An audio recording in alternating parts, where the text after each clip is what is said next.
Another day, another game na naman tayo mga doy. Gusto ko lang naman sabihin sa inyo at gusto kong iparating sa inyo mga doy, sobrang nahihirapan talaga kami sa game na to. Dumating na nga yung taon sa punto na mag-surrender na talaga yung mga kampi ko dito mga doy. Lakas kasi ng sitya ng kalaban namin dito. Pakiramdam ko hindi natutulog or hindi na nagigising. Wala kaming pakialam! Bakit ba?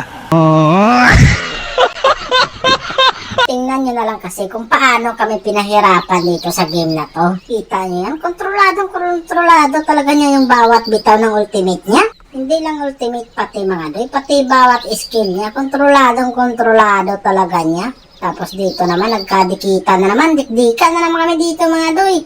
Kaya lang yung Robin namin dito kasi mukhang dekorasyon lang talaga mga doy. Masakit mang sabihin pero nasabi ko na eh.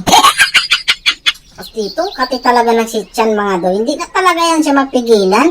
Ang standing yan, 2 beses pa lang yung tao niya napitas mga doy. Dito nag-frozen nga ako. Pero kita mo nang ginawa niya mga doy. Diba kontrolado talaga? Yung damage niya, parang kinalabit lang yung tao na ko. Madaldal ka eh.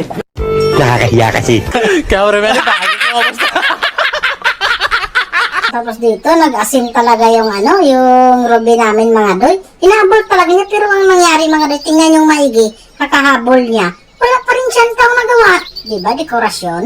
Kaya ang nasa isip ko dito mga doy, unahan na lang talaga yung sitya. Nakita ko siya dito sa mid, nag-ultimate na mga doy. Kaya wala na rin siyang magagawa dito. Ang bukod tanging magagawa na lang yung tao niya doon mga doy, magpahinga na. Kasi ako na yung napapagod tumingin sa kanya.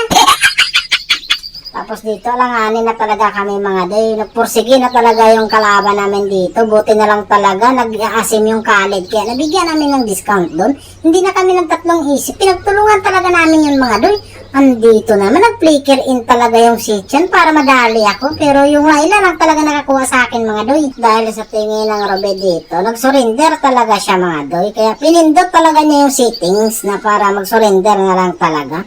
Pero hindi rin talaga pumapayag yung mga kampi ko. Ito, tingnan yung maigi mga doy ha. Yung Robin nag-surrender mga doy. Kung gaano ka-dekorasyon yung tao na yan. Nag-flicker talaga siya. Tapos sinabol niya yung Gusion. Kaya lang hindi niya naabutan. Kaya nag-farm na lang siya.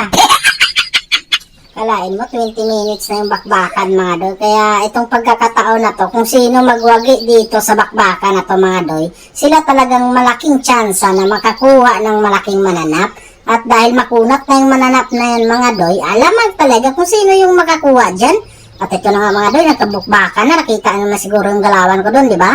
Tapos dito, inaabol ko yung sityan mga doy. Ang ginawa ko dito kay sityan mga doy, ginamitan ko siya ng dikitan technique dito, kung makaobra ba siya. At ayun na nga mga doy, nagwagi talaga ako sa dikitang technique pala dapat. At ito lang sinasabi ko sa inyo mga doy, kung sino makalamang doon sa class na yan, sila talaga makakuha sa malaking mananap. At dahil lumamang kami sa class na yan mga doy, sa amin yung malaking mananap. Kaya sa amin talaga yung napakalaking advantage. Kita nyo naman siguro yan. Kaya dito, narinig ko na naman yung victory!